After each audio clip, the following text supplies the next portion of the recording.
Now, from Atlanta News First, the issues that matter to you. This is On the Record. U.S. House Speaker Mike Johnson, the congressional Republican from Louisiana, who is also just happens to be one of the most powerful and influential lawmakers in the United States, is likely breathing a small sigh of relief on Wednesday, December 3rd, 2025, as the very hotly contested, very interesting special election for a Tennessee congressional seat has once again been held by Republicans, but not by a very large margin. This is On the Record with Atlanta News First for Wednesday, December 3rd, 2025. I'm Tim Darnell, happy as always to be joined by my friend and colleague and the host of On the Record with Atlanta News First every Sunday at 11 a.m., Rick Folbaum.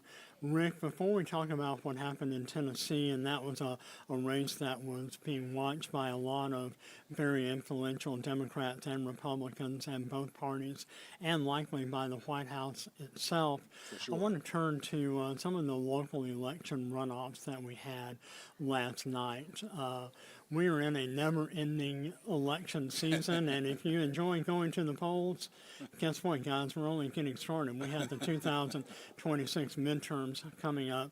But last night, Tuesday, we had several municipal elections, some Atlanta City Council runoffs, some Atlanta Board of Education runoffs, and 4 Metro Atlanta cities were going to the polls to either elect or re-elect their mayors. We are talking about the city of Roswell has a new mayor by a very narrow margin. The city of East Point, their current mayor was re-elected.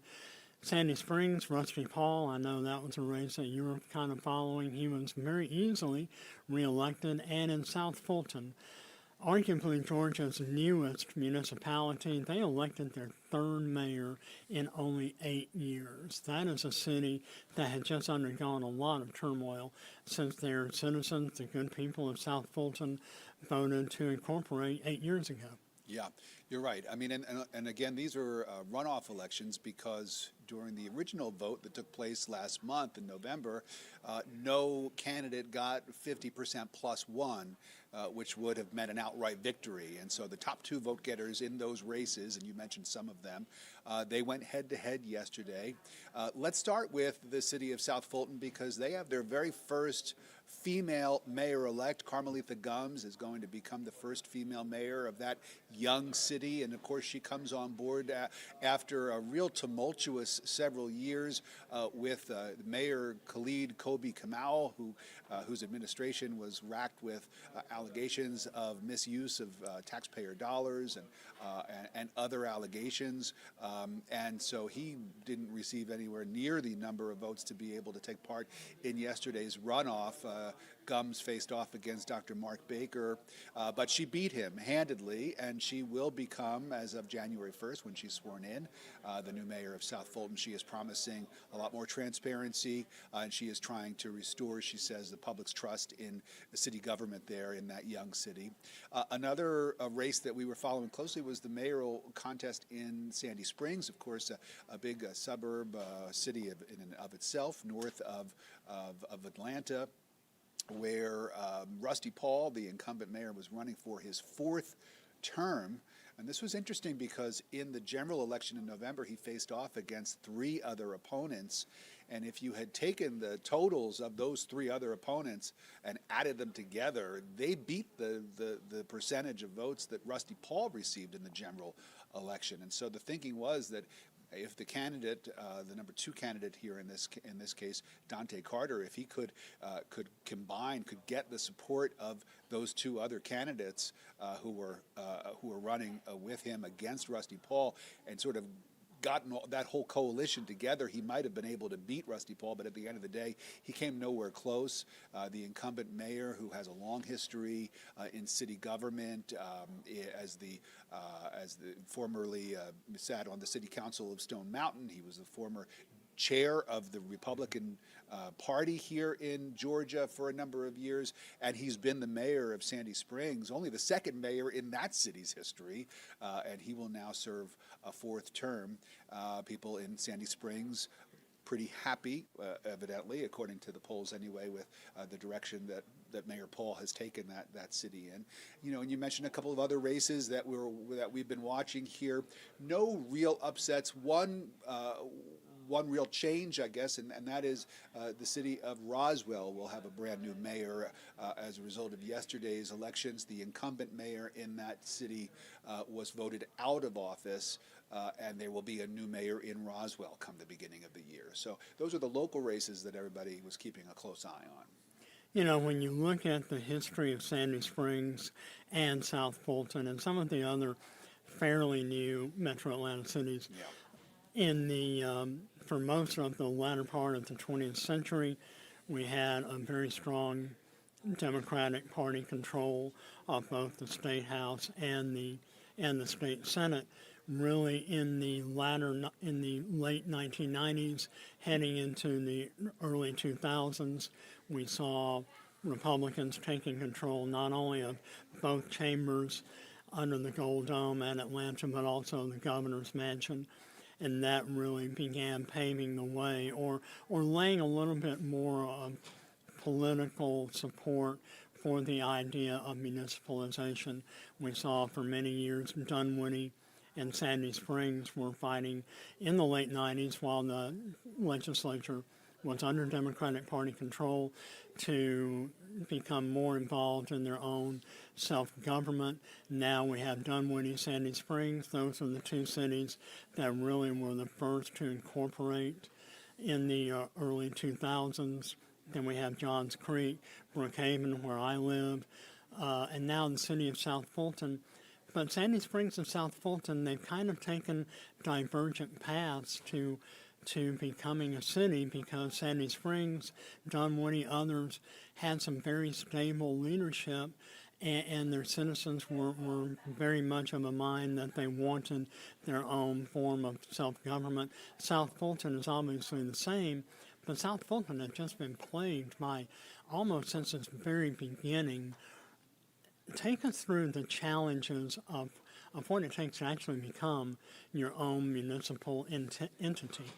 Well, it's a really tricky thing, you know, and it's almost a little bit like careful what you wish for, because a lot of these municipalities, you know, it starts off, there's a groundswell of support for becoming their own independent city, because that way they would be able to collect and keep all of the tax revenue that comes in. They would have more say and control over public utilities, over schools, over all kinds of things, property taxes and the like. But what happens sometimes is that once these areas do get control, they find that they really can't handle all of the logistics of and there are personality conflicts. Yes, personality conflicts, you know, managerial, you know, problems and the like. And so a lot of times what we see is that these young cities that come in to their independence with such hope and promise end up running into some problems when it comes to the day-to-day, you know, grind of actually, you know, collecting the trash, for example. And so these are some of the issues that the people of South Fulton have dealt with. And, you know, I think that bringing in leaders and electing leaders who have not necessarily lived up to their promise, you know, is another problem as well. And that's certainly, you know, not something that is specific to these municipalities, but it is something that they've had to deal with. And we mentioned Mayor Kobe, as he prefers to be called. You know, you take a look at some of the controversy that has swirled around his time in office, and I really think that that Carmelita Gumbs, the new mayor-elect there, she really has her work cut out for her to try to portray a much more competent level, transparent level of governance the outgoing administration was able to provide for the people of South Fulton. She comes into office now with a lot of work on her plate, but she says she's ready. She's up to the task, and of course, we'll be following her once she is sworn in the first of the year. We will be following her on Atlanta News First as we now turn our attention to a congressional race just to the north of Georgia, our neighboring state of Tennessee. Right. There was a special election held on Tuesday, December 2nd, for a vacant congressional seat representing much of metropolitan Nashville. The incumbent had stepped down, and the special election was underway, and it was a wide open race. This is a seat that had been held by Republicans for many years that had voted very solidly in favor of former President Donald Trump, now President Donald Trump, in his quest last year to reclaim the White House. The president carried this district very handily, and yet it was a much tighter race than a lot of political observers may have thought for. Republican Matt Von Epps is the newest member of Congress, defeating Democrat Afton Bain by less than 10 points. I think it was by about a 9-point margin. And yet this is a district in a solid red state, solid red district, and yet the latest example of a Democrat perhaps overperforming and perhaps setting a tone for the 2026 midterms. We know that's 11 months away. We also know that special elections are not necessarily the most accurate indicator or precursor of what we can expect. But nonetheless, it was a very interesting race. It really was. I mean, and the question is, when is a loss a win? And I think Right. that's what a lot of people are asking this morning. And you mentioned overperform, underperform, expectations. These are all words that political analysts throw around because going into elections, there are certain sort of underlying realities that really sort of hold true, especially for certain geographical areas where a particular district has traditionally voted for a Republican candidate or for a Democratic candidate. And this was a district, as you said, that was very heavily in support of President Trump. He won the district by 22 points only a year and a half ago. And so the question was, is the Republican candidate in this race going to be able to match that kind of support? Or has some of that support for Republican policies, for the president's agenda, has that sort of diminished a little bit, and will that be reflected in the vote totals? And that's exactly what happened. And this builds off of some of the Democratic victories that we saw in November in races that took place in Virginia and New Jersey, the gubernatorial races in those states where the Democrats really overperformed in a lot of ways and gave Democrats hope heading into next year's midterm elections. Even though they lost this race in Tennessee, a lot of Democrats are actually cheering the results because it did show that they've made a lot of headway in this traditionally Republican district of Tennessee, and the hope is for Democrats that they'll be able to use that as a model in other races around the country, especially in Republican held areas, traditionally Republican districts. Will they be able to make enough inroads to potentially win back control of the House of Representatives? And that, of course, is the big goal for Democrats heading into the midterms. We know that traditionally speaking, historically speaking, the party that is not in power, meaning that does not have the president, tends to do better in midterm elections. That's not a rule, but it's the way that it's gone historically. And so a lot of people have been looking to the Democrats to do well in next year's midterms.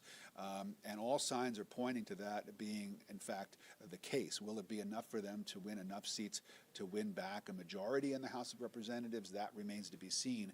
But certainly this race that you mentioned that we're talking about here was one that was very widely watched, and there were a lot of Republicans who were very concerned that perhaps the Democrat was going to be able able to pull out a victory here. At the end of the day, she was not able to do that, but she lost by such a small margin that it still gives Republicans, it still gives Democrats, rather, some hope that this is a sign of good things to come as we head into the 2026 calendar and the midterm elections, where every single member of the House of Representatives will be up for re-election. That happens every single cycle. Senators, the Senate races are the terms are for 6 years, and so they're a bit staggered. But every time there's an election, the members of the House of Representatives have to defend their seats, and we'll see, because there are, if you look at the president's approval numbers nationally, they are down. Americans not happy with the direction of the economy, not happy with some of the president's policies when it comes to the immigration crackdown. People saying that they think that perhaps the president's policies are going a bit too far. They've seen some of the images on the streets of some of the ICE raids, and people have been upset about some of that. They also go to the grocery store and buy food for their families, and they see how their grocery bills are still higher than they want them to be. The question on the issue of affordability, that was sort of the magic word. We heard at the president's cabinet meeting yesterday, he tried to sort of downplay the issue of affordability. He said it's a scam, that this is something that the Democrats are trying to play up for political purposes to try to win support. And you know what? I think that he's right in the fact that the Democrats are trying to play it up. I don't know whether it's a scam or not, but he does run the risk here of running into the same kind of problems that President Biden ran into during his presidency, when voters saw him as not being in touch with some of the challenges that they were facing, economically speaking, that he was not in touch with their reality here, what they were dealing with on a day-to-day basis.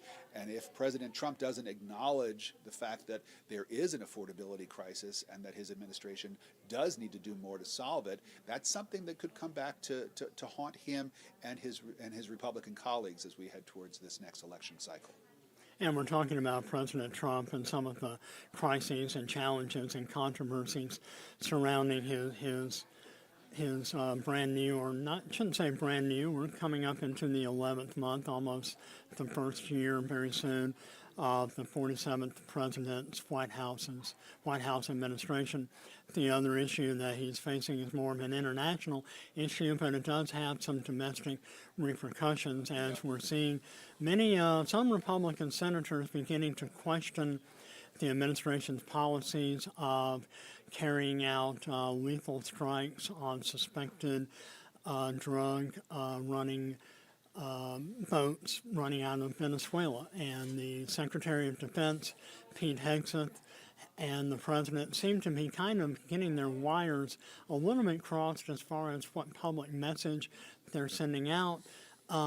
This is obviously a military issue as well. Did the White House and did the Secretary of Defense know or authorize a second strike on a suspected drug cartel boat that reportedly killed any survivors from a previous attack? Rick, Georgia has such a long history of senators who have been real titans in terms of the issue of national defense. Congressman Carl Vinson from the mid-20th century, U.S. Senator Sam Nunn from the latter part of the 20th century was, these are giant names when it comes to America's military preparedness and the state of our national defense. We haven't heard anything from Senators Ossoff or Warnock that I'm aware of. Tell us a little bit, frame this issue for us, exactly what's been going on over the past couple of weeks on this issue. Sure. So this is all about a military strike that took place in September, where the U.S. military has been conducting operations. This is one in particular, though, where an alleged drug smuggling boat was targeted and struck by the U.S. military in an attempt to stop what the Trump administration alleges were drug traffickers from making their way onto U.S. shores. The administration has taken the stance that this is a wartime effort to stop an invasion of drug smugglers that have been sending their products into the United States, causing death and destruction that really no one can deny. But what is debatable are the tactics that have been used here. The administration has not provided any kind of evidence that these boats are in fact doing what they say that they're doing, which is smuggling drugs, but they have gone after them. And this particular strike in September went after one of these boats, and the issue was that after the initial strike on the boat, that they were able to determine that there were two survivors, two people on board the boat who had not been killed in the initial strike. And so a second strike was carried out, which then claimed the lives of those two people who had survived the initial strike. And of course there is military law both here in this country and internationally that you do not strike any wounded, anybody that you're going after who has already been wounded in battle. That those who have been wounded are supposed to be rescued and then given medical attention. Of course, these are again international rules, but that also exist here in the United States as well, just as a regular sort of code of war and military conduct. And so was that broken when this second strike was carried out, and these two survivors were then targeted again and killed? And who ordered that second strike? That really is what it comes down to. We don't know. There are conflicting signals. We don't know. Right. At this point, we don't know. But you have to believe that there are very clear records, very clear, probably even recordings of the communication between the Defense Secretary, Pete Hegseth, and the military commander who was in charge of that operation, someone by the name of Vice Admiral Frank Mitch Bradley. He was then the commander of Joint Special Operations Command. And he is now the one that the administration is saying called for that second strike, except that there were reports last Friday, right after Thanksgiving, that a lot of people may have missed because of the holiday. The Washington Post broke the story that, in fact, it was Pete Hegseth, the defense secretary himself, who ordered that second strike. And so, if that is the case, did he commit a war crime? And this is not a partisan issue. We have Republicans and Democrats, both, who have raised questions about this, raised concerns about this, and who have now promised congressional investigations into this military strike. Strike 1 and Strike 2 on this particular occasion of September 2nd. And so we're going to be finding out exactly what happened as lawmakers bring people in for testimony. Unclear right now whether this will be public and whether we'll get to watch and listen as these players are questioned by lawmakers, or whether we'll just get reports of it after the fact. But lawmakers on both sides of the aisle have promised to get to the bottom of it. The White House is standing firm behind Pete Hegseth, the Secretary of Defense. Pete Hegseth himself now is saying that he walked out of the Situation Room after the first strike and was not even there to witness and to even be aware of the fact that there was a second strike taking place. But we'll see what happens, because it's very clear, at least as far as these media reports go, that someone inside the Pentagon, at least one person and maybe more, have leaked to the Washington Post and CNN. Those are the two main news organizations behind this reporting, that it was Hegseth himself who called for that second attack, using the words, quote, "kill them all," as his instructions to the military commanders in charge. And if that was the case, exactly what happens here, I think that in other administrations and other times, something like that might be enough for a president to say, you know what, let's move on to a new Secretary of Defense. This person is more trouble than he's worth to our administration, causing more controversy. But that's not really the way President Trump operates.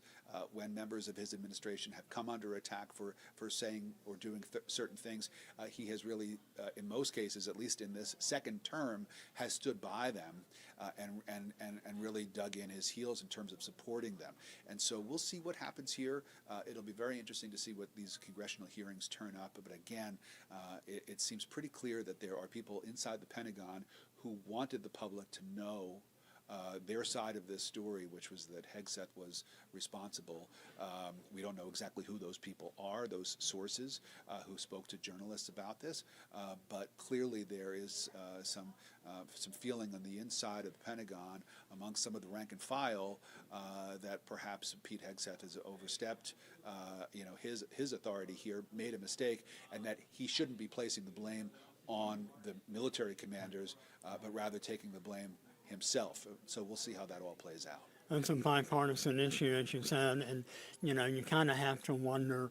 A couple of weeks ago, when I believe there were 6 Democratic congressional lawmakers, I can't recall if they were senators and representatives or only senators, who recorded the infamous video where they were saying that if you're a member of the military, you have an obligation not to carry out an order that you think is illegal. You wonder whether or not if that's what they were referring to when this video was circulated. Yeah, I mean, we don't know that, but you're right. I mean, I think it does raise that question, and those Democrats who recorded that video came under fire and continue to come under fire. In fact, at one point, President Trump saying that they were guilty of sedition and treason, which of course is punishable by death, which the president also mentioned in his social media posts. We know that one of those lawmakers, Mark Kelly, the senator from Arizona, who was a former, he flew over Iraq and Afghanistan. He flew up in space as an astronaut. He was one of those senators, one of those lawmakers who took part in that recording, and he now is receiving threats as a result of the president coming out and saying that what he did was treasonous. And so when they came out and recorded that, and they talked about illegal orders, and that the military, members of the military, have an obligation to not follow what they consider to be illegal orders, perhaps this is what they were referring to, an illegal order on the part of the defense secretary. And again, we don't know this at this point that this is the case, but an illegal order on the part of the defense secretary to carry out a military operation where they killed everybody on board this ship, whether it took 1 or 2 military strikes. That does sort of go to, if true, that does speak to what those Democratic senators and members of Congress were referring to when they talked about illegal orders that should not be followed.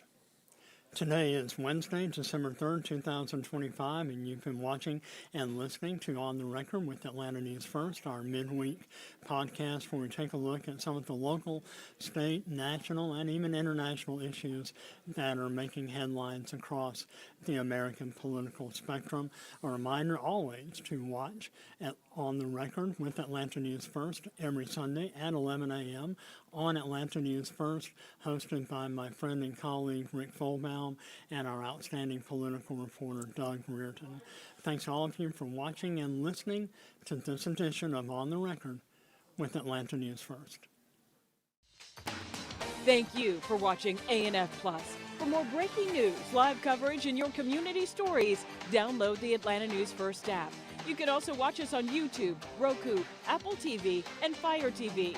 To join the conversation on YouTube Live, visit our channel and hit subscribe. You can also listen to the Atlanta News First podcast by searching Atlanta News First on your preferred listening platform.